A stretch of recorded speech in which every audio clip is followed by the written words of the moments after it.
J'ai démissionné, alors maintenant, c'est toi qui vas payer le prêt immobilier et le crédit de ma mère, m'a lancé mon mari au petit déjeuner.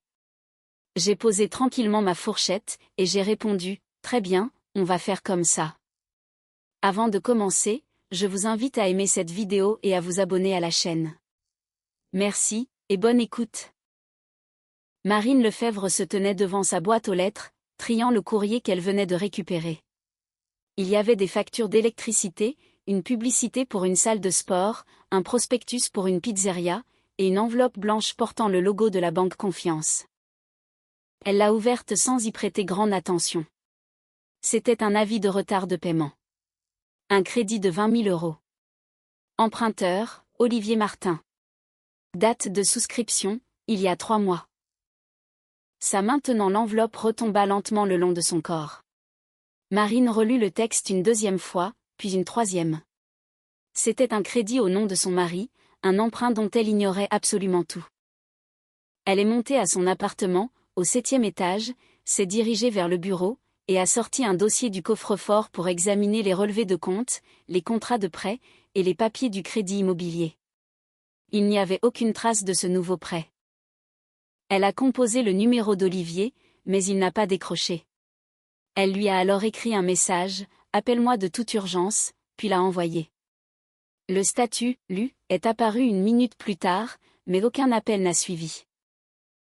Marine a ouvert son ordinateur portable, s'est connectée à son espace bancaire personnel, et a vérifié l'historique des opérations de leur compte joint. Au cours des 3 derniers mois, il n'y avait eu aucune rentrée d'argent importante. Cela signifiait que l'argent de ce crédit lui était passé sous le nez. Mais pour aller où? Elle s'est assise à son bureau, a pris un carnet, et a commencé à prendre des notes. La date d'ouverture du crédit était le 23 juin. Elle s'est remémoré cette période. Olivier était parti voir sa mère à Rouen pour le week-end, et il était revenu de très bonne humeur, racontant avoir passé un excellent moment avec d'anciens camarades de classe. Rien d'inhabituel à part cela. Le téléphone a fini par sonner. Olivier? Marine, je suis en réunion, je ne peux pas te parler. Tu rentres quand? Tard, vers 22 h. D'accord, on en parlera à la maison. Elle a raccroché. La voix de son mari était tendue, presque anxieuse. Cela voulait dire qu'il avait compris de quoi il s'agissait. La sonnerie de la porte a retenti à 17 h 30. Marine a ouvert et s'est figée. Sur le pas de la porte se tenait Lucille, sa belle-mère, accompagnée de 2 énormes valises. « Ma petite Marine, ma chérie, vous m'avez tellement manqué. Je peux rester chez vous une petite semaine ?» La belle-mère s'est faufilée dans l'entrée sans même attendre la réponse. Elle a retiré ses chaussures, jetant un regard critique au couloir. « C'est un peu poussiéreux chez vous. Tu dois sûrement travailler très tard, il ne te reste plus de temps pour la maison. » Marine l'a aidée à rentrer ses valises. Lucille s'est dirigée vers la cuisine, s'est assise à table, a sorti un mouchoir, et s'est épongé le front. Quelle chaleur dans le train, j'ai cru que j'allais étouffer.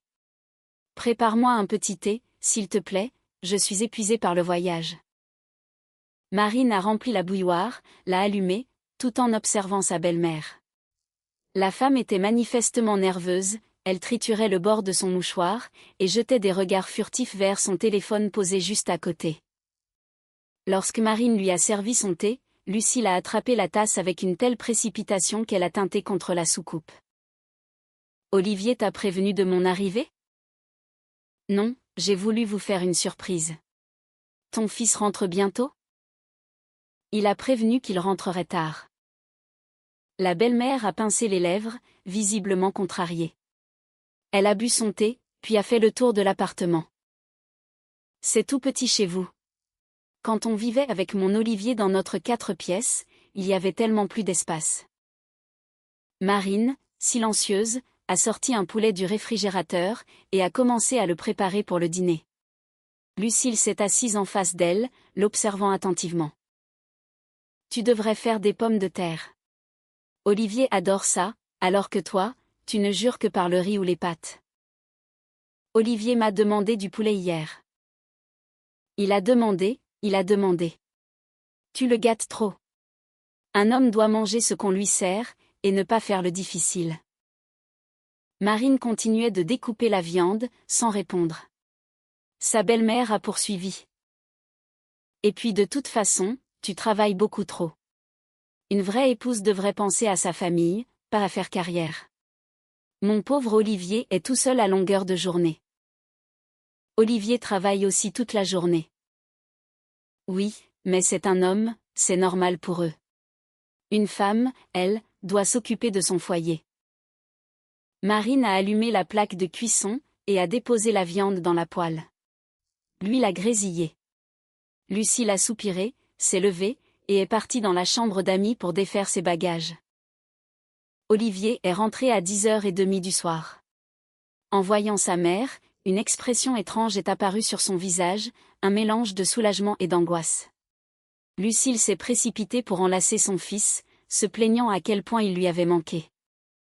Il s'est légèrement mis en retrait, a accroché sa veste, et s'est dirigé vers la cuisine. Marine réchauffait le dîner. Olivier s'est assis à table, évitant soigneusement de croiser son regard. Mange, on parlera après. Il a hoché la tête, a pris sa fourchette, mangeant lentement, mâchant avec une lenteur exagérée, cherchant visiblement à retarder le moment de la discussion. Lucille s'affairait autour de lui, lui servant une deuxième portion, lui versant du thé, parlant sans arrêt de son voyage, de sa voisine de train, de la météo. Marine les regardait tous les deux, comprenant avec certitude qu'ils cachaient quelque chose ensemble. À 3h du matin, le sommeil la fuyait toujours. Marine était allongée, fixant le plafond. À ses côtés, Olivier respirait calmement, dormant ou faisant semblant. Lucille s'était installée sur le canapé convertible du salon, d'où provenait un léger ronflement. Marine s'est levée, a enfilé son peignoir, et est allée dans la cuisine pour se servir un verre d'eau, avant de s'asseoir près de la fenêtre. Dehors, la ville dormait, et seules quelques rares fenêtres brillaient d'une lumière jaune. Soudain, elle aperçut une voix étouffée. Olivier parlait depuis la salle de bain. La porte n'étant pas complètement fermée, sa voix filtrait par l'entrebâillement. « Maman, je ne peux pas lui dire, elle ne comprendra jamais. Non, il n'y a plus d'argent, je te l'ai déjà expliqué. La banque va commencer à exiger des remboursements d'ici un mois. Je ne sais pas, on trouvera bien quelque chose. » Marine s'est figée, retenant son souffle. Sa belle-mère était donc au courant. Pire encore, elle était impliquée. Elle s'est levée et est retournée dans la chambre avant qu'Olivier ne sorte de la salle de bain. Elle s'est allongée et a fermé les yeux. Une minute plus tard, il s'est glissé sous la couette, se tournant vers le mur. Le matin, Marine s'est levée la première, a préparé le petit déjeuner, a réveillé son mari, et a annoncé à sa belle-mère qu'elle partait travailler. Une fois au bureau, elle a composé le numéro de Camille, une amie qui travaillait dans le service des crédits d'une autre banque. « Camille, salut. Tu pourrais me rendre un service ? De façon non officielle. Dis-moi. J'aurais besoin que tu vérifies un historique de crédit. Le nom est Olivier Martin, date de naissance. » Camille a gardé le silence un instant. « Marine, c'est ton mari. » Oui. D'accord, je comprends. Je te fais ça pour la fin de la journée. Camille n'a pas rappelé à la fin de la journée, mais 2 jours plus tard. Elle lui a demandé de la retrouver en personne. Elles se sont assises dans un café près du bureau de Marine, et ont commandé des cafés. Marine, c'est une véritable catastrophe. Camille a sorti une feuille imprimée, et l'a posée sur la table. Marine l'a prise, parcourant les lignes des yeux. Les chiffres se brouillaient devant elle. 4 crédits en cours. Le premier de 8 000 €, contracté il y a 6 mois. Le deuxième de 12 000 €, souscrit à la même période. Le troisième de 6 000 €, il y a 3 mois. Et le quatrième, celui de 20 000 €. Le montant total s'élevait à plus de 46 000 €. Il y a des retards de paiement sur tous les prêts, a poursuivi Camille. Les banques ont déjà lancé les procédures de recouvrement. Et regarde ça. Elle a pointé du doigt la dernière ligne du document. Un des crédits est garanti par une hypothèque sur ton appartement. Les mains de Marine sont devenues glacées. L'appartement était à son nom, et elle était l'emprunteuse principale du prêt immobilier. Comment Olivier a-t-il pu l'hypothéquer sans mon accord? C'est impossible, il lui fallait ma signature, ou une procuration notariée. Ça veut dire qu'il les avait. Tu devrais vérifier. Marine a bu son café d'un trait, se brûlant la gorge, a remercié Camille, et est sortie dans la rue. Elle a sorti son téléphone, et a appelé Maître Dubois, un avocat de sa connaissance. Maître Dubois, j'ai besoin d'une consultation en urgence. Aujourd'hui, si possible. Je me libère à 18h, venez à mon cabinet. Maître Dubois a écouté attentivement, examinant les documents que Marine lui avait apportés, avant de secouer la tête. Y avait-il une procuration? Oui, je lui en avais fait une il y a 1 an, pour qu'il puisse récupérer des documents administratifs pendant 1 mois. Apportez-la-moi, on va regarder ça. Marine a fouillé dans son sac et a sorti une copie de la procuration. L'avocat a étudié le document, fronçant les sourcils. La validité a expiré il y a 10 mois, mais elle a pu être prolongée de manière rétroactive. Si votre mari connaît un notaire peu scrupuleux. Mais c'est une affaire pénale, c'est de l'escroquerie, de la falsification de documents. Oui, c'est du pénal, mais ce sera difficile à prouver. Le notaire affirmera que vous êtes venu prolonger l'acte, et 2 témoins le confirmeront. Il a secoué la tête, l'air grave. La procédure prendra des mois, alors que les dettes vous pendent au nez dès maintenant. Marine a serré les poings. Est-ce qu'on peut protéger au moins ma part du patrimoine? Nous pouvons déposer une demande de séparation de biens, prouver que les crédits ont été contractés à votre insu, et démontrer que l'appartement a été acquis avant le mariage ou avec vos fonds propres. C'est le cas. Le prêt immobilier est à mon nom, et l'apport initial provenait de mes économies. Très bien, dans ce cas, nous avons nos chances.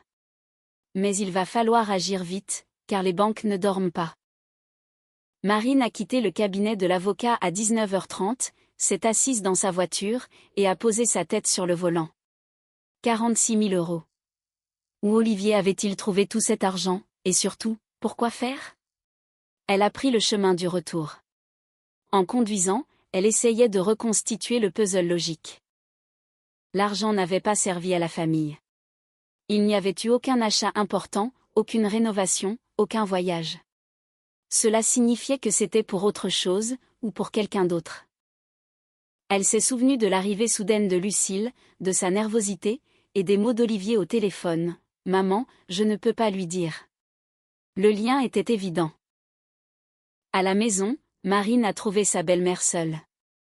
Lucille était assise dans la cuisine, buvant du thé tout en feuilletant un magazine. Olivier rentre encore tard? Oui, il a une surcharge de travail. Marine a enlevé ses chaussures, est allée dans la cuisine, et s'est assise face à elle. Lucille, où est votre appartement? La belle-mère a pâli, laissant glisser le magazine de ses mains. Quoi? Qu'est-ce que tu veux dire? Votre appartement de 3 pièces à Rouen. Où est-il? Je te l'ai dit, je suis juste venue passer une semaine chez vous avec mes valises. Lucille, arrêtons de jouer. Où est l'appartement? La belle-mère a bondi, reculant vers le mur. En quoi ça te regarde? Ça me regarde, parce qu'Olivier s'est endetté à hauteur de 46 000 euros. Je veux savoir où est passé cet argent. Lucille s'est agrippée au bord de la table, les lèvres tremblantes. Comment? Comment tu es au courant? Ça n'a pas d'importance. Répondez. Vous avez vendu l'appartement? Oui. A hurlé la belle-mère. Je l'ai vendu. Et alors? Où est passé l'argent? Je l'ai investi dans une affaire. Je me suis fait l'avoir. Marine s'est levée et s'est approchée, la voix dure, dénuée de toute compassion. Quelle affaire? Lucille s'est effondrée sur sa chaise, cachant son visage dans ses mains. Sylvie, mon amie, m'avait parlé d'un projet d'investissement avec une rentabilité de 20% par mois. J'y ai placé tout l'argent de la vente de l'appartement. 6 mois plus tard, l'argent s'est volatilisé. Sylvie a disparu, et son téléphone ne répond plus. Marine l'écoutait, sentant une rage glaciale monter en elle. Une pyramide de Ponzi, une arnaque classique. Et une femme adulte s'était laissée séduire par la promesse de profit rapide. Olivier le savait? Il a fini par le découvrir. Il a essayé de récupérer l'argent, il a cherché Sylvie, il a pris des crédits pour réinvestir ailleurs, pensant se refaire. Et il a tout perdu. Lucille a hoché la tête en sanglotant. Marine a tourné les talons, est allée dans la chambre, a sorti un sac de l'armoire, et a commencé à y rassembler ses documents importants, passeport, certificat de mariage, acte de propriété, relevé bancaire, tout ce qui pourrait lui être utile. Lucille est apparue dans l'encadrement de la porte, les yeux rougis, le mascara coulant sur ses joues. Ma petite Marine, je ne voulais pas, je pensais que... Vous pensiez vous enrichir sur le dos des autres. Vous avez misé votre propre argent, vous avez perdu, et maintenant Olivier essaie de vous sauver avec le nôtre? C'est mon fils, il ne pouvait quand même pas laisser sa mère à la rue. Marine a refermé son sac et a fixé sa belle-mère. Donc c'est moi qui devrais me retrouver à la rue à cause de votre cupidité et de son irresponsabilité? Mais nous sommes une famille, nous étions une famille. Nous l'étions. Jusqu'à aujourd'hui. Marine est passée devant sa belle-mère pour rejoindre le couloir. Lucille pleurait dans la chambre, se lamentant de façon inintelligible. Marine s'est assise sur le canapé du salon, a ouvert son ordinateur, s'est connectée au site de la police, a téléchargé un formulaire de plainte pour escroquerie, et a commencé à le remplir. Olivier est rentré tard, peu après 23 heures. Il a ouvert la porte avec ses clés, et s'est avancé dans l'entrée. Marine est allée à sa rencontre. Lucille est sortie de la chambre, le visage bouffi par les larmes. Olivier a regardé sa femme, sa mère, puis l'ordinateur fermé sur la table. Ses traits se sont affaissés. On en parlera demain matin, au petit déjeuner, a dit Marine d'un ton posé. Sa voix était égale, aussi froide que la glace d'un lac en plein hiver. Olivier a ouvert la bouche, mais n'a pas trouvé les mots.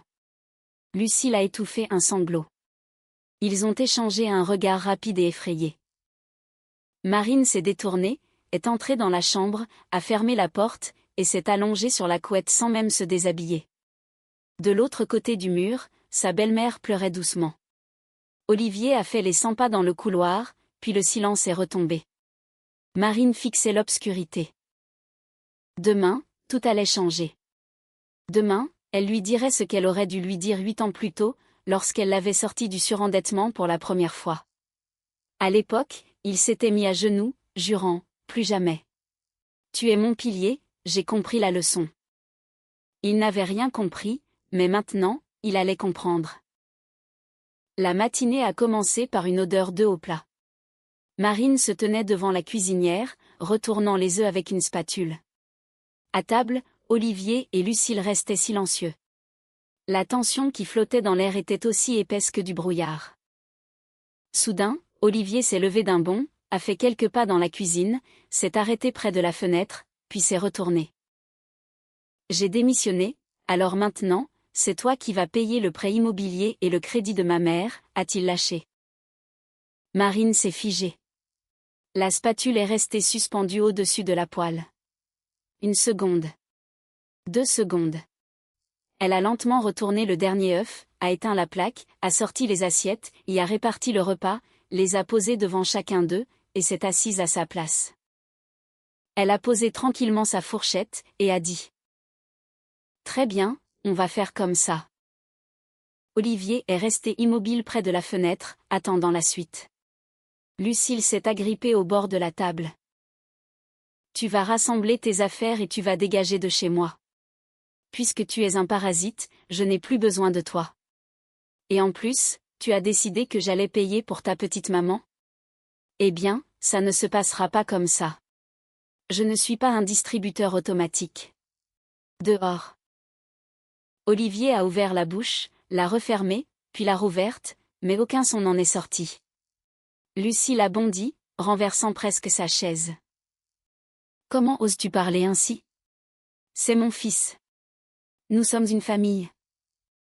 Marine a sorti son téléphone de la poche de son peignoir, l'a posé sur la table, et a activé l'enregistrement vocal. Répète un peu, Olivier, ce que tu viens de dire sur ta démission et mes obligations. Olivier a blêmi. Son regard passait nerveusement du téléphone à sa femme, puis au téléphone. Tu étais en train d'enregistrer? Tout à fait. C'est une preuve pour le tribunal, ça me sera très utile pour le divorce. Elle s'est levée, est allée dans la chambre, et est revenue avec une chemise cartonnée, étalant sur la table une pile de documents, relevés bancaires, contrats de prêt, copie de la procuration falsifiée avec les notes de l'avocat. Voici tes 4 crédits, pour un total de plus de 46 000 €. Voici l'hypothèque de l'appartement, signée sans mon accord.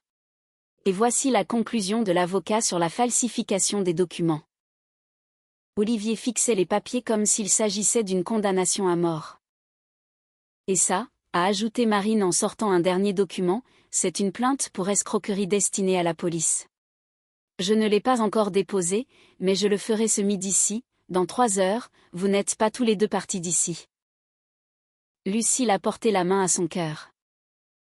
Marine, je t'en supplie, je suis une mère, on m'a escroquée. Où veux-tu que j'aille?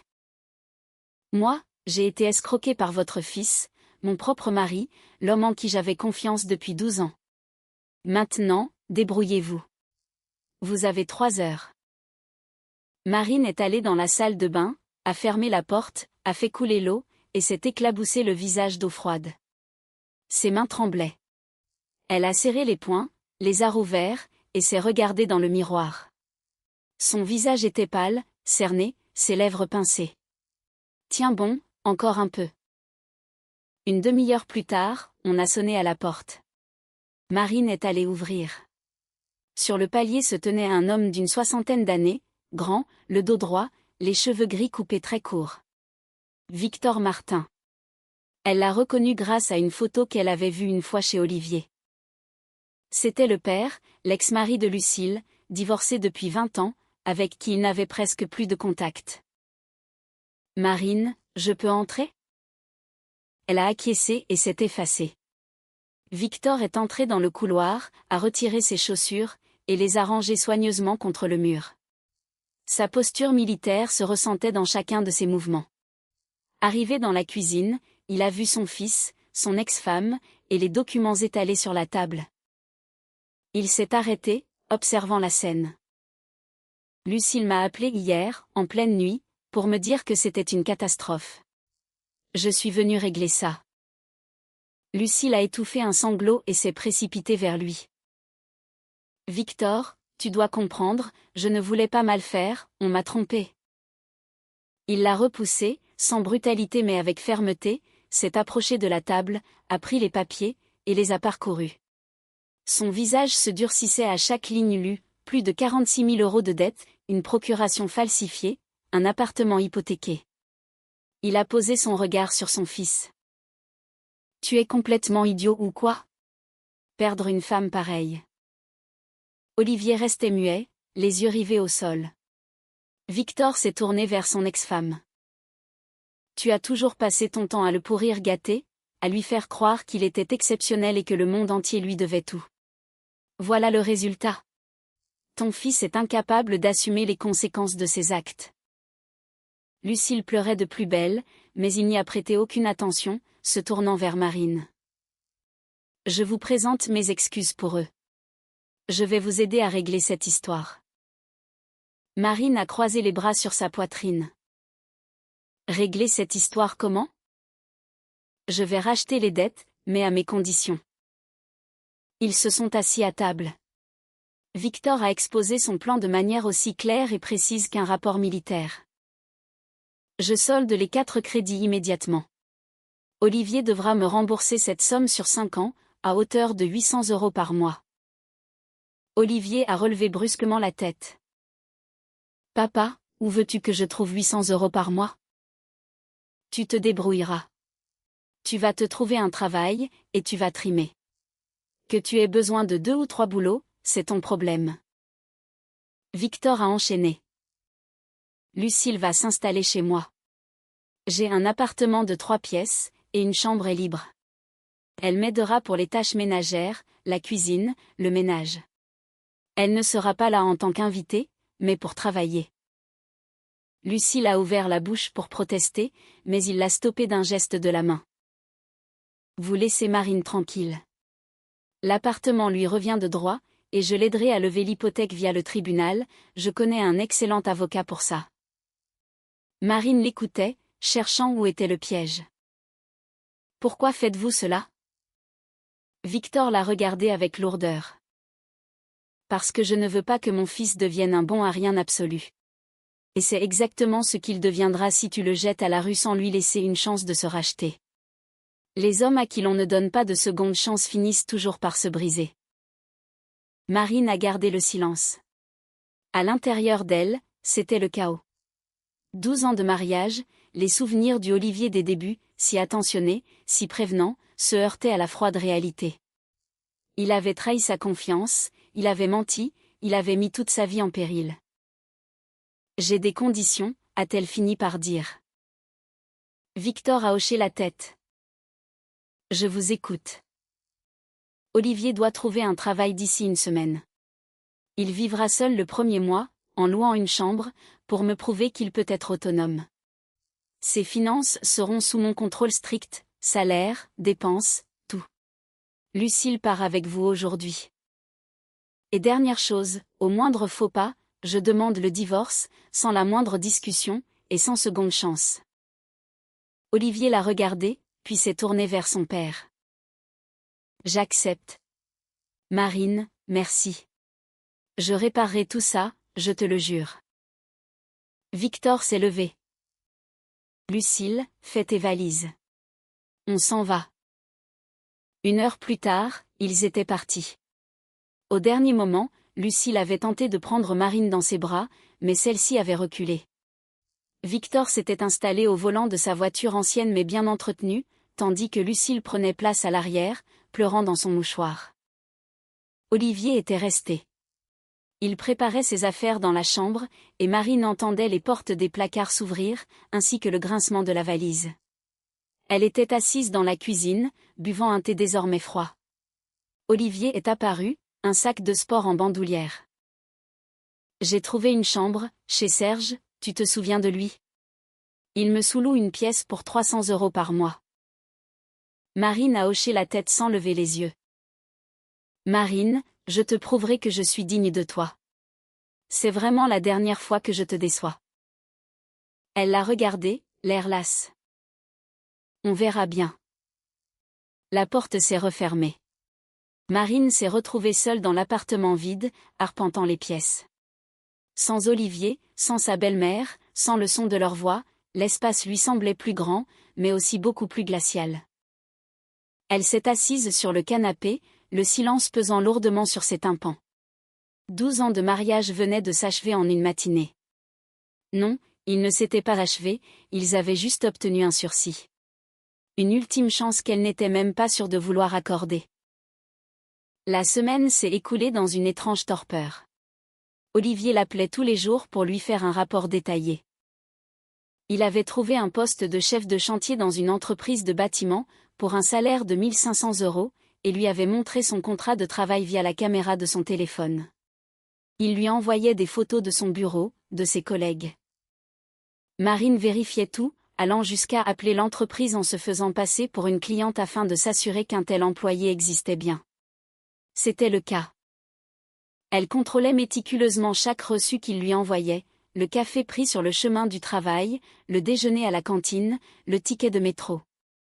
Tout correspondait. Chaque soir, il se retrouvait dans un café. Olivier arrivait fatigué, mais les yeux pétillants. Ce jour-là, il avait conclu son premier contrat, et son patron l'avait félicité. Marine hochait la tête, et l'observait. Faisait-il vraiment des efforts, ou jouait-il parfaitement la comédie? Le 8e jour, elle est passée à l'improviste dans la chambre qu'il louait. C'est Serge qui lui a ouvert la porte et l'a laissé entrer. Il est encore au boulot, mais tu peux l'attendre si tu veux. Marine a pénétré dans la petite pièce louée par Olivier. Un lit étroit, une table, une chaise, une armoire. Un décor austère. Sur la table traînait un téléphone qu'Olivier avait oublié le matin même. La tentation était trop forte. Elle l'a pris, constatant qu'il n'avait pas changé son code de déverrouillage, qui était toujours la date de leur mariage. Elle a ouvert la conversation avec sa mère. « Maman, je fais exactement tout ce que tu m'as dit. » « C'est bien, mon fils. L'essentiel, c'est de ne pas montrer ton agacement. Les femmes adorent les hommes soumis. » Elle y a cru. « Je rentrerai bientôt à la maison. » Marine a fait une capture d'écran, se l'est envoyée par mail, a reposé l'appareil, et est sortie de la pièce. Serge l'a regardée d'un air interrogateur. « Dis-lui que je suis passée, et qu'il m'appelle. » Une fois dans la rue, elle s'est arrêtée, s'adossant au mur de l'immeuble. C'était une mise en scène, une comédie depuis le début. Lucille orchestrait tout, et Olivier jouait le rôle du mari repentant. La colère montait en elle, une fureur froide et calculatrice. Pourtant, elle ne l'a pas appelé, elle ne lui a pas écrit, préférant attendre de les laisser se pendre avec leurs propres cordes. Les 2 semaines suivantes se sont étirées avec une lenteur insoutenable. Marine allait travailler, vaquer à ses occupations, et continuait de voir Olivier. Il persévérait dans son rôle, lui apportant des fleurs, lui racontant ses réussites professionnelles, s'intéressant à ses journées. Elle l'observait, guettant les moindres détails. Lorsqu'il parlait de son travail, ses yeux s'illuminaient d'une sincérité évidente, ce qui signifiait que ce nouveau poste lui plaisait vraiment. Mais lorsqu'il abordait le sujet de ses sentiments, sa voix prenait des intonations artificielles, prouvant qu'il avait répété son texte. 12 années de mariage lui avaient appris à le déchiffrer comme un livre ouvert. Chaque geste, chaque inflexion de voix avait un sens. Marine se remémorait leur début. Ils avaient 25 ans, Olivier était doctorant, et elle travaillait déjà. Il lui offrait des cartes faites à la main, lui écrivait des poèmes, lui préparait du café le matin. Quand elle avait attrapé une mauvaise grippe, il était resté à son chevet, lui lisant des livres à voix haute, et la nourrissant à la cuillère. Cet Olivier-là avait-il vraiment existé? Ou bien l'avait-elle inventé, superposant une illusion à la réalité? Une voix glaciale, au fond d'elle, lui répondait, il était un acteur, il l'avait toujours été, c'est juste qu'avant, elle refusait de le voir. Marine était épuisée par ce contrôle permanent, par ces vérifications incessantes, par ce manque de confiance. Sa vie s'était transformée en un jeu malsain où elle tenait le rôle de l'enquêtrice, et son mari celui du suspect. Ce n'était plus un mariage, c'était une torture. À la fin de la 3e semaine, Olivier s'est présenté avec un bouquet de 21 roses rouges, celles qu'elle préférait autrefois. « Marine, j'ai trouvé un nouveau poste. » s'est-il exclamé, rayonnant d'excitation. Un salaire de 3 500 €, comme responsable régional dans une grande entreprise. J'ai passé 3 entretiens, et ils m'ont choisi parmi 50 candidats. Marine a pris le bouquet et l'a mis dans un vase. Félicitations. Je me suis repris en main, je te le jure. Je travaille, je gagne ma vie, et je rembourserai mon père jusqu'au dernier centime. Marine, est-ce que je peux rentrer à la maison? Elle l'a dévisagé, se souvenant de la capture d'écran de ses messages, elle y a cru. Je rentrerai bientôt à la maison. Elle s'est souvenue du calcul froid de Lucille, les femmes adorent les hommes soumis. Des sentiments contradictoires s'affrontaient en elle. Une part d'elle voulait y croire, voulait que tout cela soit vrai. On ne balait pas 12 ans d'une vie d'un simple revers de main. Peut-être qu'il avait réellement changé? Peut-être que le travail, les responsabilités, la peur de la perdre avaient fini par briser ses mauvaises habitudes? Mais son autre facette, froide et lucide, savait que c'était un piège. S'il revenait, il se relâcherait, et tout recommencerait. Pas immédiatement, peut-être dans 1 an, ou dans 2, mais l'histoire se répéterait. Marine a pris sa décision. C'était un pari risqué, probablement stupide, mais elle voulait voir la fin de cette pièce de théâtre. D'accord, tu peux revenir. Mais souviens-toi bien, c'est ta dernière chance. Olivier s'est jeté dans ses bras, embrassant son visage, ses cheveux, la remerciant et multipliant les promesses. Marine est restée immobile, lui rendant machinalement son étreinte, tout en pensant, nous verrons bien combien de temps tu tiendras ton rôle. Nous verrons quand tu craqueras, et à ce moment-là, je tournerai cette page pour toujours. Olivier a réintégré l'appartement avec ses 2 valises et l'allure d'un vainqueur. Marine l'a aidé à porter ses affaires, le regardant ranger joyeusement ses vêtements dans les placards, comme s'il rentrait d'un long voyage d'affaires, et non d'un mois de mise à l'épreuve. La première semaine, son comportement fut irréprochable. Il se levait avant elle, préparait le petit déjeuner, omelette aux tomates, toast à la confiture, jus d'orange pressé. Il faisait la vaisselle sans laisser traîner la moindre assiette sale, nettoyait l'appartement, passait l'aspirateur, faisait les poussières, lavait les sols. Chaque mercredi, il lui apportait des fleurs, des chrysanthèmes, ses préférés d'autrefois. Le vendredi soir, il a rapporté son salaire en espèces. Il a méticuleusement compté les 3 500 € sur la table de la cuisine, étalant les billets en éventail. « Tiens, chérie, voilà mon salaire, gagné honnêtement. » Marine a examiné les billets à la lumière, puis les a rangés dans une enveloppe. L'argent était vrai, sans contrefaçon. Le lendemain, elle a appelé son bureau en se faisant passer pour une cliente potentielle, demandant les horaires de disponibilité de monsieur Olivier Martin, le responsable régional.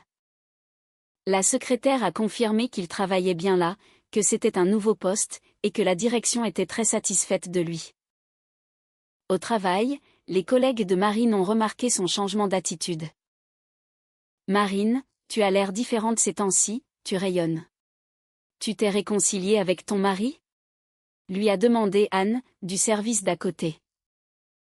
Marine a esquissé un sourire prudent, rangeant des dossiers sur son bureau. « On est dans une phase de test, pour le moment. On verra comment ça évolue. » Pourtant, au fond d'elle, la méfiance ne la quittait pas une seule minute. Son intuition, forgée par 12 années de mariage, ne cessait de lui chuchoter que quelque chose clochait. Olivier était trop appliqué, trop méticuleux, trop parfait, comme un acteur jouant le rôle de sa vie sur la scène de leur théâtre domestique. Marine se surprenait à analyser le moindre de ses gestes, le moindre mot, la moindre intonation, traquant la fausseté, la tension, la dissimulation. Un mois plus tard, les premiers détails sont apparus. D'abord imperceptibles, puis de plus en plus évidents, comme des fissures sur la glace au printemps. Olivier a commencé à rentrer tard du travail. Une fois par semaine d'abord, puis 2, puis 1 jour sur 2, pour finir par être retardé presque quotidiennement à la fin du mois. « Marine, pardonne-moi, on a un projet urgent. Les clients exigent le rapport pour demain matin. Je ne serai pas là avant 21 h. » Il arrivait à 22 h, parfois à 23 h, épuisé, le col de sa chemise froissé, son porte-documents sous le bras. Cependant, un jour, Marine a remarqué que les dossiers dans sa sacoche dataient de la semaine précédente, voire d'il y a 15 jours. Elle n'a rien dit, mais a consigné cette observation dans un petit carnet qu'elle tenait désormais à jour pour ce genre de détails. Le téléphone d'Olivier était à présent constamment verrouillé par un mot de passe, alors qu'auparavant, il le laissait traîner sur la table, l'écran s'allumant au rythme des notifications. Maintenant, l'écran s'éteignait instantanément, et il gardait l'appareil dans sa poche même à la maison, l'emportant avec lui pour prendre sa douche, le posant sur l'étagère de la salle de bain. Face à ces questions, il se mettait à répondre sèchement, avec irritation, avant de se reprendre, de changer de ton, et de s'excuser. « Où étais-tu jusqu'à 23 h ? » ?»« Au travail, je te l'ai déjà dit. » Sa voix était agacée, presque méchante. Puis, réalisant son erreur, il adoucissait son ton, l'air coupable. « Pardonne-moi, chérie, je suis juste épuisé. Les clients ont été insupportables aujourd'hui, j'ai les nerfs à vif. » Marine hochait la tête, faisant semblant de le croire, tout en notant dans son carnet l'heure, la réaction, et les mots employés. Un jour, en vidant les poches de sa veste avant de la laver, elle a trouvé un ticket de caisse de la bijouterie, le Diamant. Un achat de 600 €, effectué 3 jours plus tôt, pour une bague en or avec un zircon. Le soir, lorsqu'Olivier est rentré, elle a posé le reçu sur la table devant lui. Qu'est-ce que c'est que ça? Il a pris le papier, a rougi, ses doigts tremblant légèrement, et a balbutié. C'est une surprise pour toi. Pour notre anniversaire de mariage. Marine a fait un calcul rapide mentalement. Leur anniversaire était dans 4 mois et demi. Pour notre anniversaire? Dans plus de 4 mois? Tu achètes tes cadeaux avec autant d'avance? Oui, je l'ai pris à l'avance pour ne pas oublier avec le stress du quotidien. Tu sais bien que je n'ai aucune mémoire des dates. Elle a gardé le silence, sans laisser paraître qu'elle ne croyait pas un traître mot de son explication.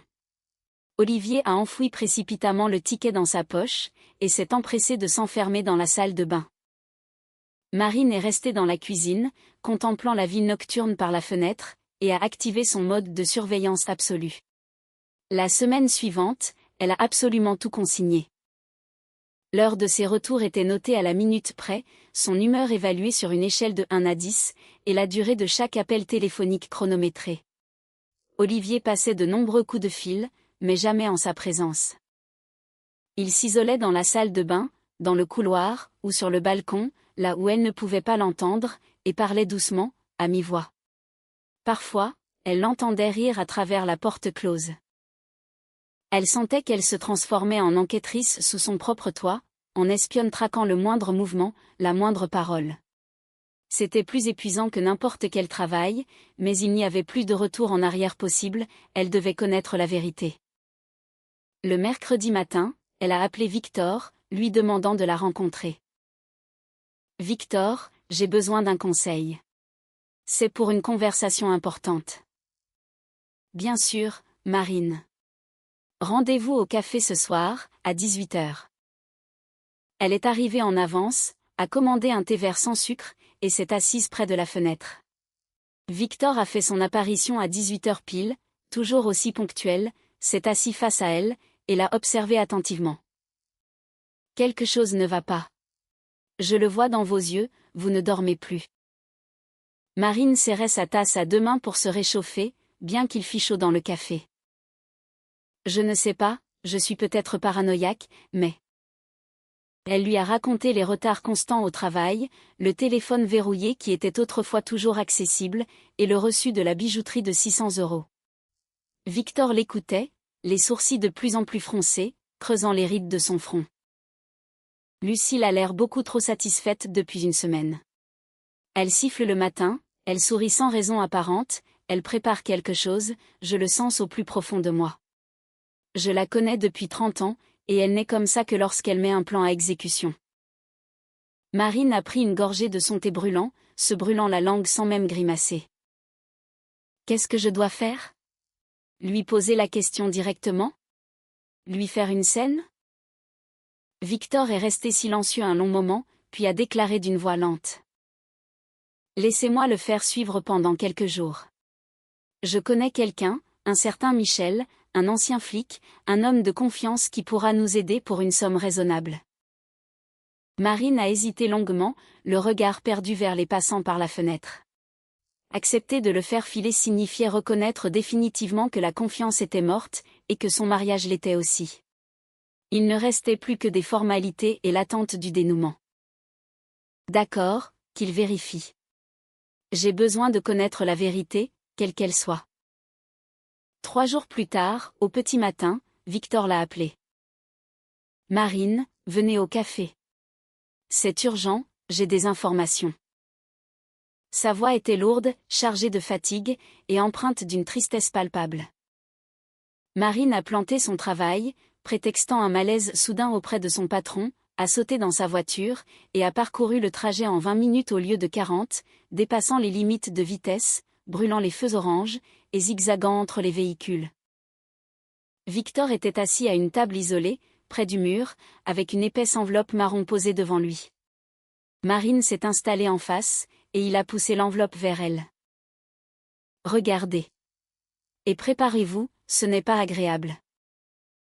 Elle a ouvert l'enveloppe d'une main tremblante, y découvrant des photographies. Plus de 2 dizaines de clichés de divers formats, montrant Olivier en compagnie d'une femme d'environ 35 ans, à l'apparence soignée, avec des cheveux roux mi-longs et du rouge à lèvres écarlates. Première photo, ils sont assis dans un restaurant italien, se tenant la main par-dessus la table. Deuxième photo, ils l'embrassent passionnément, en public, sans chercher à se cacher. Troisième, ils sortent d'un immeuble, tendrement enlacés. Quatrième, ils entrent dans une bijouterie. Cinquième, il lui glisse une bague au doigt. Marine observait les photos, sentant un vide étrange s'installer en elle. Ce n'était ni de la douleur, ni de la colère, ni une envie de pleurer, juste un vide insondable, semblable à celui d'une maison abandonnée. Qui est-elle ? A-t-elle demandé d'une voix calme, presque mécanique.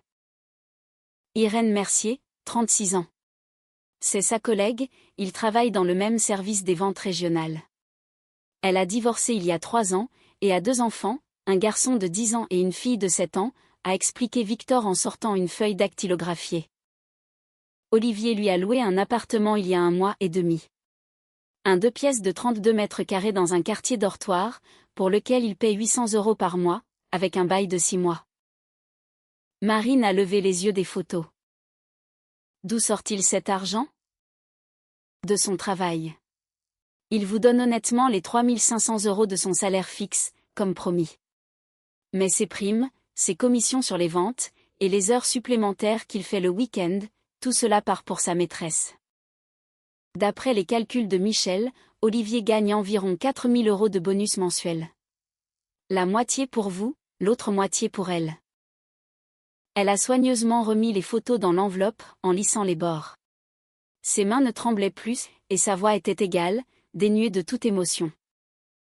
Merci pour ces informations, Victor. Combien vous dois-je pour le travail de votre ami ? Marine, mais qu'est-ce que vous racontez ? Il n'est pas question d'argent.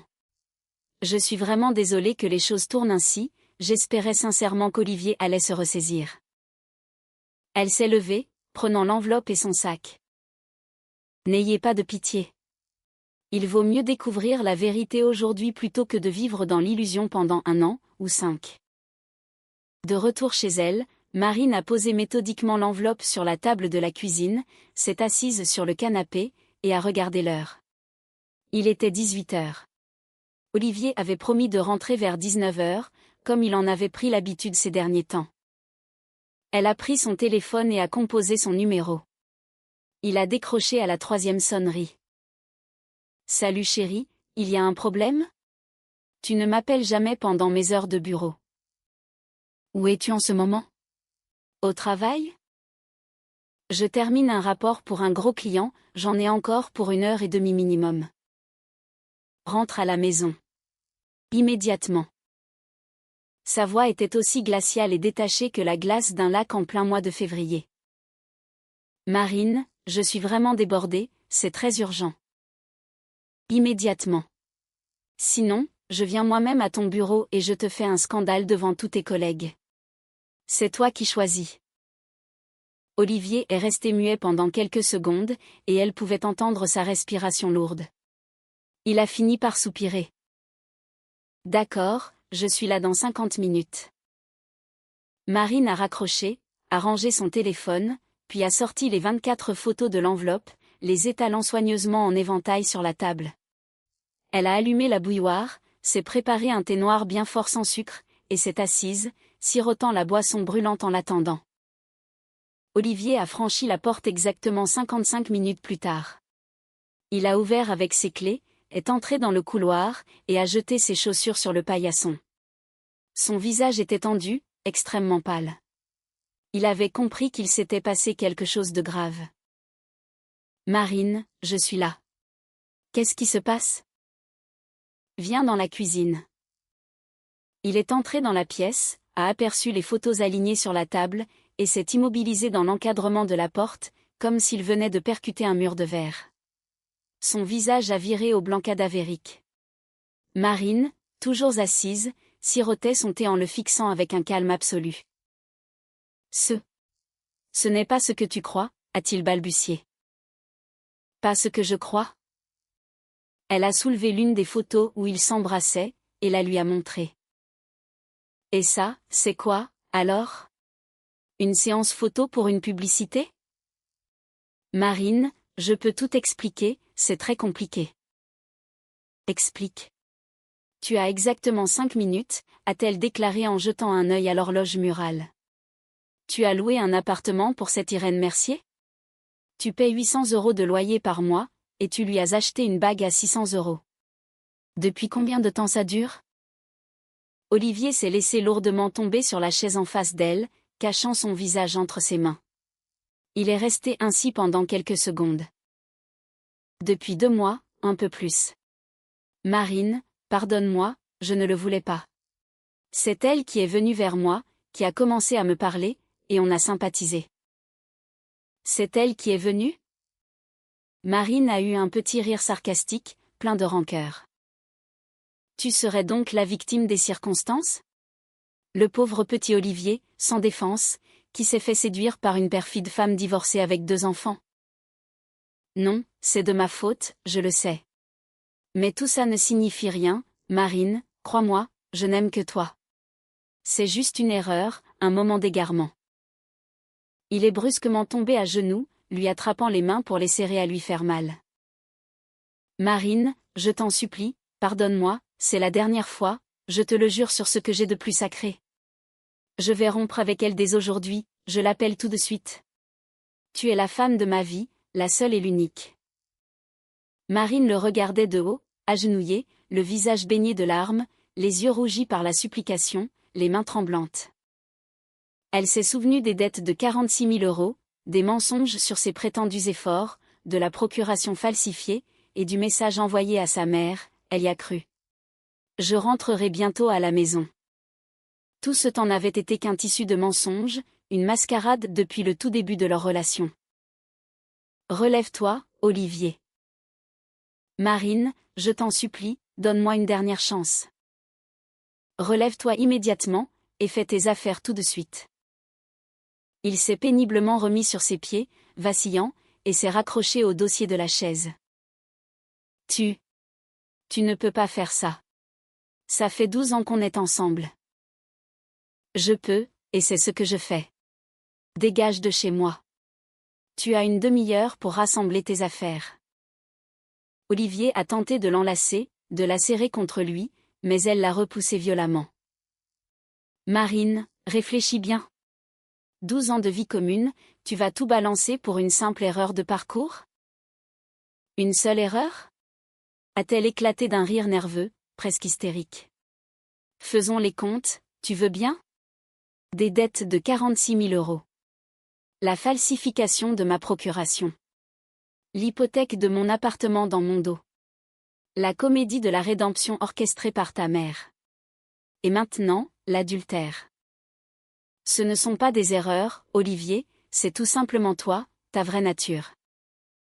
Il a essayé de jouer sur la corde sensible, d'évoquer leurs sentiments et leurs souvenirs communs.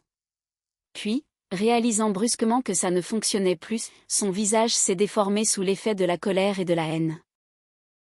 Va au diable. J'ai fait tellement de choses pour toi, et c'est comme ça que tu me remercies.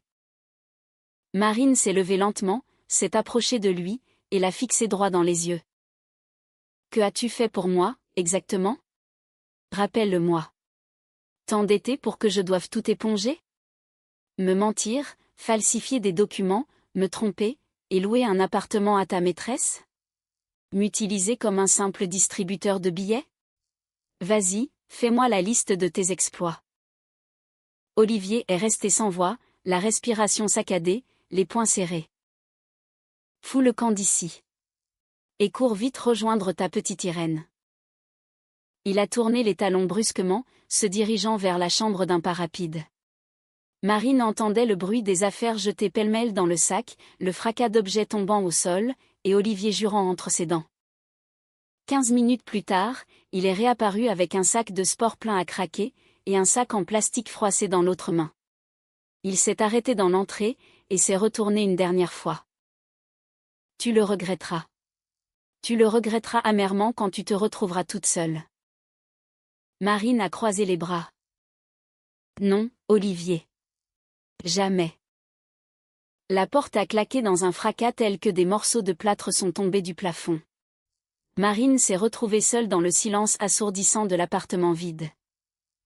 Elle est retournée dans la cuisine, a rassemblé les photos, les a soigneusement replacées dans l'enveloppe, l'a rangée dans le coffre-fort, puis a pris son téléphone pour appeler Maître Dubois.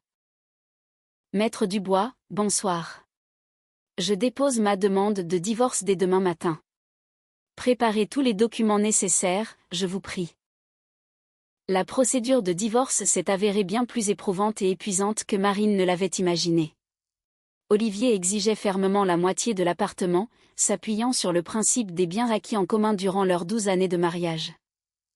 Maître Dubois a contré méthodiquement chacune de ces attaques. Le prêt immobilier avait été souscrit 1 an avant leur union officielle, l'apport initial provenait exclusivement des économies personnelles de Marine, et les 46 000 € de crédit avaient été contractés par le mari à l'insu totale de son épouse, au moyen d'une procuration notariée falsifiée.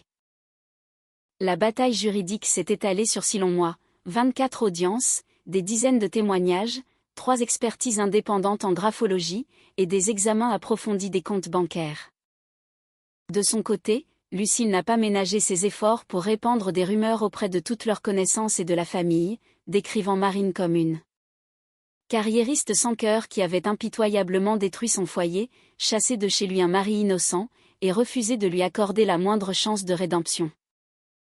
Certains de ses amis de longue date lui ont tourné le dos sans attendre. Hélène, dont Marine était l'amie depuis 10 ans, a cessé de répondre à ses appels et à ses messages. Quant au voisin de palier, qu'il côtoyait depuis 8 ans, il se contentait désormais de la saluer froidement, le regard fuyant. Seul Victor est resté un soutien indéfectible, assistant à presque toutes les audiences. Il a témoigné longuement sur la personnalité de son fils, confirmant la falsification des documents et de la procuration. Grâce à ses déclarations et à ses relations, le tribunal a statué de manière sans appel, tous les crédits avaient été contractés de façon illicite. L'appartement, acquis avant le mariage, n'était pas soumis au partage des biens. Olivier a perdu son procès sur toute la ligne, et a été débouté de l'ensemble de ses demandes. Lors de la toute dernière audience, la mâchoire serrée, il a foudroyé Marine d'un regard plein de haine. La juge a prononcé le verdict final d'une voix claire. Le mariage entre Marine Lefebvre et Olivier Martin était dissous, et l'intégralité du patrimoine restait la propriété de Marine Lefebvre, qui pouvait reprendre son nom de jeune fille si elle le désirait. Marine a cependant refusé de modifier tous ses documents d'identité, ses cartes bancaires, et ses contrats de travail, n'en trouvant pas la force. Elle est sortie du palais de justice par une froide journée de novembre. Le ciel était lourd de nuages gris, et une pluie fine, mêlée de neige fondue, glaçait l'atmosphère. Victor l'a raccompagnée jusqu'à sa voiture, lui ouvrant la portière. « Marine, soyez forte. Le pire est derrière vous. L'avenir ne pourra être que meilleur. » Elle a hoché la tête en silence, incapable de croire à ses paroles. Les 3 mois qui ont suivi l'officialisation du divorce se sont écoulés dans une atmosphère étrange, presque irréelle. Au travail, sa carrière a connu une ascension fulgurante. Marine a été promue de manière inattendue au poste de directrice du conseil financier dans son entreprise, son salaire grimpant à près de 5 000 € par mois. Elle avait gagné le respect de tous ses collègues, et de vastes perspectives professionnelles s'ouvraient à elle. Mais rentrer chez elle le soir était devenu une véritable épreuve. L'appartement l'accueillait dans un silence absolu, oppressant, qui s'abattait sur elle dès qu'elle franchissait le seuil. En allumant la lumière de l'entrée, elle n'y trouvait que le vide. Le fauteuil près de la fenêtre du salon, où Olivier avait l'habitude de s'installer avec son ordinateur pour étudier ses dossiers, était inoccupé. La seconde penderie de la chambre était désormais complètement vide. Et personne ne dormirait plus jamais sur la moitié droite du grand lit double. Elle n'avait plus aucune envie de cuisiner pour une seule personne. Marine déjeunait souvent dans les cafés proches de son bureau, où se faisaient livrer des repas préparés à domicile. Son réfrigérateur était pratiquement désert, ne contenant qu'une bouteille de lait, 2 yaourts, une plaquette de beurre, et un morceau de fromage. Ses amis l'invitaient de temps en temps à passer le week-end, mais lorsqu'elle se joignait à de grandes tablées, entourée de couples riants et évoquant leurs souvenirs communs, elle se sentait de trop étrangère à cette gaieté. Elle s'éclipsait toujours très tôt, prétextant une grande fatigue ou du travail à finir pour le lendemain. Camille insistait régulièrement pour lui présenter des hommes de son entourage. Marine, j'ai mon cousin Laurent, il est divorcé depuis 3 ans, c'est un type tout à fait charmant et il ne boit pas une goutte d'alcool. Si tu veux, j'organise une petite rencontre. C'est très gentil à toi, Camille, mais je ne suis pas prête pour une nouvelle relation. C'est encore trop tôt. Le vide qui l'habitait ne cessait de croître jour après jour. Marine tentait désespérément de le combler en travaillant jusqu'à des heures indues, en s'épuisant à la salle de sport 4 fois par semaine, ou en lisant tard le soir, mais rien ne parvenait à apaiser ce sentiment. Ses nuits se passaient souvent sans sommeil, les yeux fixés sur le plafond blanc, à compter les petites fissures de la peinture écaillée, tout en écoutant le brouhaha des voitures dans la rue. Lors d'un nouveau vendredi soir pluvieux, Marine est rentrée chez elle à 20h tapante. Elle a retiré ses chaussures trempées, a secoué les gouttes d'eau de son manteau, et a réchauffé au micro-ondes la soupe au poulet de la veille. Elle n'en a mangé que la moitié, avant de jeter le reste dans l'évier, l'appétit coupé. Elle s'est installée sur le canapé avec un grand mug de thé vert fumant. À l'extérieur, l'averse s'intensifiait, les grosses gouttes tambourinant contre le rebord de la fenêtre et ruisselant sur la vitre en petits ruisseaux sinueux. Sur la table de la cuisine, rangée dans une pochette en plastique transparent, reposait le jugement de divorce officiel, avec le sceau du tribunal, la signature du juge, et la date définitive. Son téléphone était resté silencieux toute la soirée. Ses connaissances étaient toutes accaparées par leur vie de famille, leurs enfants, ou des soirées cocooning devant la télévision. Marine buvait son thé, qui refroidissait doucement, tout en fixant le fauteuil vide face au canapé. Elle se souvenait de la manière dont, 12 ans plus tôt, ils avaient choisi ensemble ce mobilier dans un immense centre commercial. Olivier voulait absolument un revêtement marron, tandis qu'elle préférait un gris plus neutre.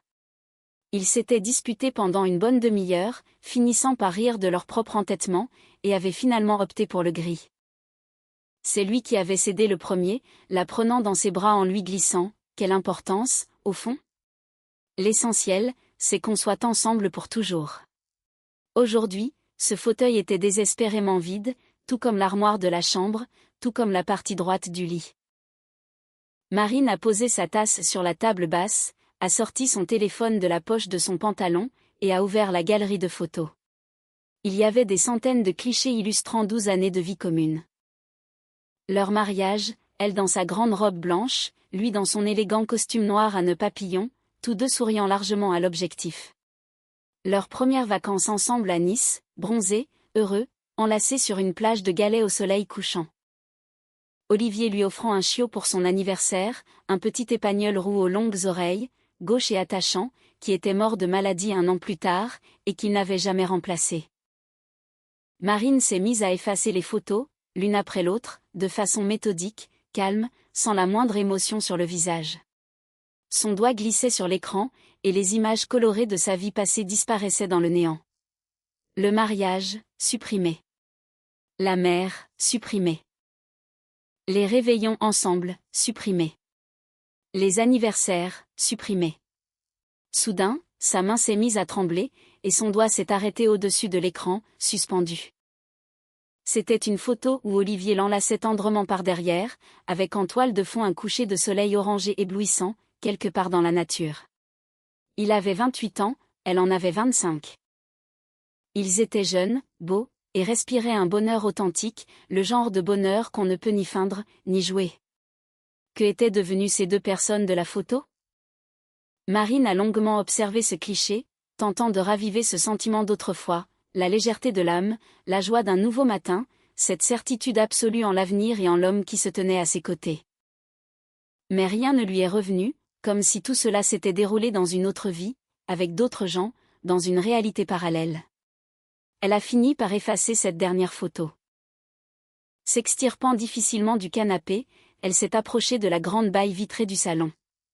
La ville, trempée par la pluie, s'étalait derrière la vitre, les lueurs des lampadaires et des enseignes lumineuses se brouillant à travers les gouttes d'eau. Quelque part là-bas, dans l'un de ces grands ensembles, Olivier vivait à présent avec Irène. Victor lui avait écrit la semaine passée pour lui dire qu'ils avaient emménagé ensemble, louant un 2 pièces en banlieue, et qu'ils avaient l'air d'un couple heureux. Quelque part là-bas, Lucille continuait de clamer à qui voulait l'entendre que Marine était une femme glaciale, calculatrice, impitoyable, qui avait détruit la vie de son fils unique. Et quelque part là-bas, Victor était assis seul dans son 3 pièces, buvant son thé du soir dans une solitude absolue, lui, le seul homme qui avait réellement compris sa situation, qui l'avait épaulé dans les moments les plus sombres, et qui n'avait jamais jugé la dureté de ses décisions. Marine a croisé les bras, s'étreignant elle-même. Bien qu'il fît chaud dans l'appartement, avec des radiateurs brûlants et des fenêtres à double vitrage parfaitement isolées, elle ressentait un froid à en trembler. Un froid tapis au plus profond d'elle-même, dans sa poitrine, dans ses entrailles. Le froid glacial d'une solitude absolue. La liberté, c'était donc ça. Cette liberté si ardemment désirée, si chèrement payée. Libre des mensonges permanents, des dettes interminables, d'une tension psychologique épuisante et d'un besoin de contrôle total. Libre de mener sa vie comme elle l'entendait, de n'avoir de compte à rendre à personne, de ne plus devoir sauver qui que ce soit des conséquences de ses actes, et de ne plus porter le fardeau des problèmes des autres sur ses frêles épaules. Alors pourquoi ressentait-elle ce vide si insoutenable ? Son téléphone a vibré dans sa main, la faisant sursauter. C'était un message de Camille. « Marine, comment ça va ? Tu n'es pas toute seule chez toi, j'espère ? Ça te dirait d'aller au cinéma demain ? Il y a un nouveau thriller qui vient de sortir, les critiques sont excellentes. » Marine a longuement fixé l'écran. Ses doigts flottaient au-dessus du clavier tactile, hésitant. Une part d'elle mourait d'envie de décliner poliment l'invitation, de rester cloîtrée chez elle, de s'emmitoufler dans une couette bien chaude, et de se cacher du monde entier sous son oreiller. Mais elle savait pertinemment que c'était la voie directe vers le néant, le premier pas vers une longue dépression, un apitoiement sans fin sur son propre sort, et une lente transformation en victime des événements. Elle a finalement tapé une réponse courte, « Oui, avec grand plaisir. » On se retrouve où et à quelle heure ? Elle a appuyé sur envoyer, et a reposé le téléphone sur la table basse, à côté de sa tasse vide. Elle est retournée s'accouder près de la grande fenêtre. La pluie, toujours plus forte, se muait en un véritable déluge. Les gouttes s'écrasaient avec fureur contre l'appui de la fenêtre, dessinant sur la vitre des motifs complexes, de véritables ruisseaux tumultueux. Marine réfléchissait au vrai prix de cette liberté, à ce qu'il lui en avait coûté pour l'arracher. 12 longues années de mariage officiel, l'illusion d'une famille solide, l'espoir permanent que les choses s'amélioreraient. Tout cela appartenait à un passé révolu. Et en échange, elle se retrouvait dans un grand appartement vide, sans la moindre âme qui vive, plongée dans une solitude totale et un froid glacial. Avait-elle fait le bon choix ? Oui, incontestablement et catégoriquement oui, car l'alternative aurait été de continuer à évoluer dans cette mascarade hypocrite, de faire semblant d'être heureuse, de subir les mensonges en silence. D'espérer naïvement un miracle impossible, et de servir de guichet automatique pour éponger les dettes, satisfaire les caprices, et financer les ambitions chimériques de quelqu'un d'autre. C'était risquer de se dissoudre complètement dans une autre personne, et de perdre définitivement sa propre identité. Marine refusait catégoriquement de payer un prix aussi exorbitant. Il valait 100 fois mieux une solitude honnête qu'une vie faussée, partagée avec un homme qui ne voyait en elle qu'un instrument commode pour régler ses problèmes, et non une partenaire à part entière. Elle s'est éloignée de la fenêtre froide, s'est réinstallée sur le canapé, remontant son plaid en laine jusqu'au menton, et a allumé la télévision sur une série très populaire racontant la vie d'une famille. C'était juste pour le bruit de fond, pour rompre le silence pesant de l'appartement. Sur le grand écran, une famille heureuse était attablée, riant de bon cœur aux plaisanteries des uns et des autres, discutant avec animation de leur journée. Marine regardait ces images avec un détachement total, sans la moindre émotion. Ce n'était pas sa vie. Peut-être qu'un jour, dans un avenir lointain, ce serait son cas. Ou peut-être que ça n'arriverait jamais, mais pour l'instant, cela n'avait aucune espèce d'importance. Ce qui comptait réellement, c'était autre chose. Elle avait su faire face à une épreuve difficile, sans plier sous la pression, sans céder aux premières difficultés. Elle avait catégoriquement refusé de se laisser transformer en une victime impuissante, défendant farouchement son espace personnel, sa dignité, et son droit à une vie pleine et entière. Le prix à payer avait certes été très élevé, mais elle n'avait plus l'intention de s'acquitter des factures des autres. Marine a achevé son thé vert, désormais totalement froid. Elle a contemplé longuement le jugement de divorce étalé sur la table, s'est emparée du document officiel, et l'a classé soigneusement dans l'épais classeur regroupant ses autres papiers importants. Elle en a refermé le fermoir métallique, s'est levée du canapé, a éteint la télévision dont le bruit finissait par l'agacer, et s'est dirigée d'un pas lent vers la chambre. Elle s'est glissée dans son grand lit, reprenant sa place habituelle, sur la partie gauche, comme elle en avait définitivement pris l'habitude au cours de ces derniers mois solitaires. La partie droite du lit était absolument vide, et le resterait. Elle a fermé ses yeux fatigués. Demain marquerait le début d'une nouvelle journée, le travail au bureau, les retrouvailles avec Camille dans l'après-midi, et la séance de cinéma pour voir ce fameux nouveau thriller. La vie continuait d'avancer, envers et contre tout. Même si elle était pour l'instant plutôt solitaire, parfois un peu creuse, et par moments très froide, c'était sa vie, sa propre vie, qui n'appartenait plus à personne d'autre qu'à elle-même. Et c'était bien là le plus important. La liberté s'était révélée être un luxe hors de prix. Mais Marine avait fermement décidé qu'elle ne paierait plus jamais les dettes des autres, même à un tarif aussi exorbitant.